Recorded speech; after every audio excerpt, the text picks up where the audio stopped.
Hello, Mr. Vance.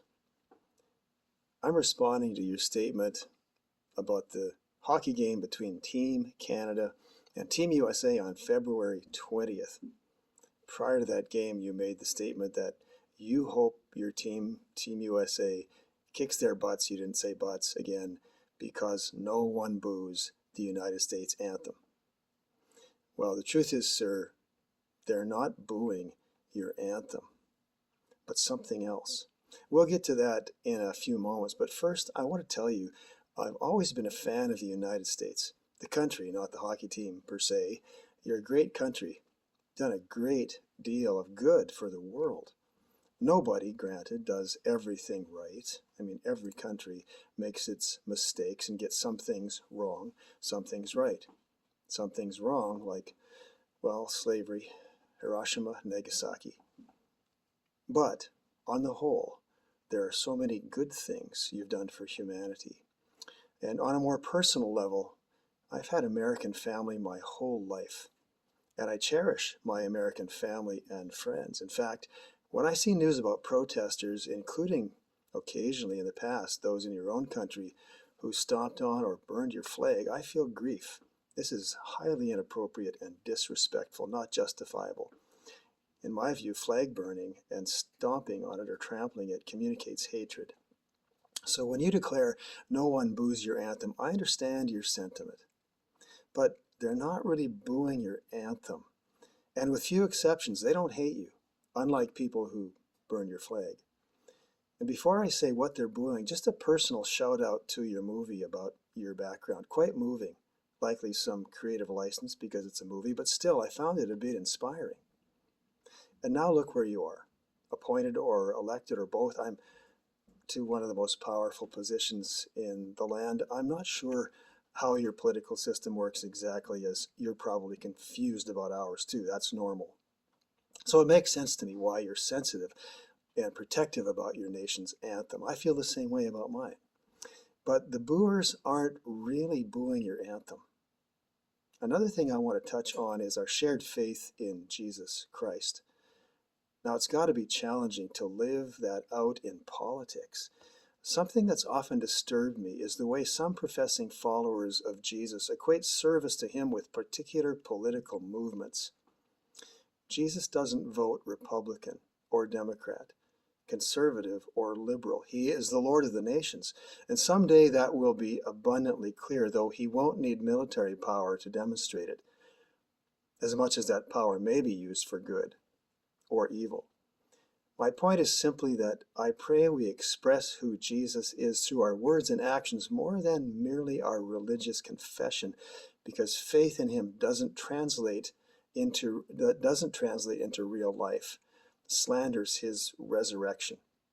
So this subject deserves a blog of its own. That said, I don't doubt your devotion. So what should we make of people who boo your song before hockey games?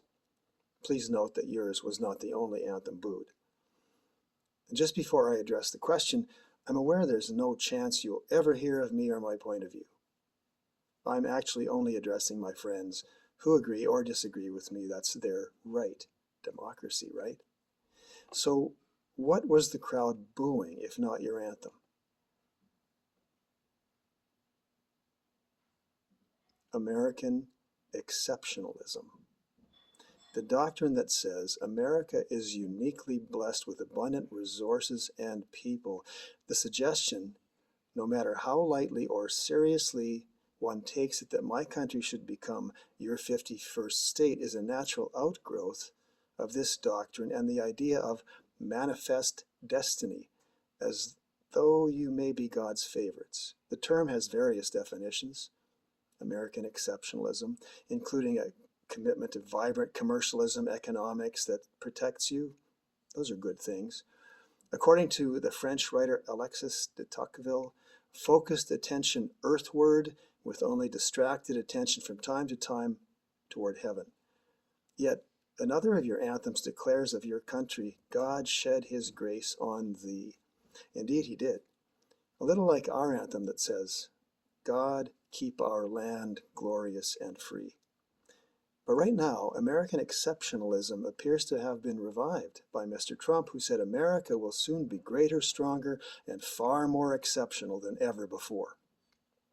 I recall watching with fascination and some disbelief the primaries leading up to the 2016 presidential election, when the Republicans, hoping to be elected for the ticket, in most cases seemed obligated to say they believed in American exceptionalism. No, the boos aren't polite. Odd, since we Canadians like to think we're the polite folks on the planet. Incidentally, I've met many people who were at least as kind in the United States. No time for those stories right now. It's just that the attitude that you're intrinsically better than anybody else has grown tiring. Because ignorance about others breeds arrogance, and arrogance breeds superiority, and superiority begets justification for violence, expansionism, and war. I'd like to end with a suggestion. Maybe consider why the people booed. Americans of all people should understand this. You fought a war of independence because you didn't want to pay ridiculous taxes to, at that time, your foreign king. And with respect, we don't want to pay taxes to you either. My country has its problems, there's no doubt about this, and we must and will address them. That said, if you could do something to stem the tide of cocaine and guns from crossing over into our country from yours, that would be a good use of your government's time as well. We both need to do better at addressing some of our shortfalls.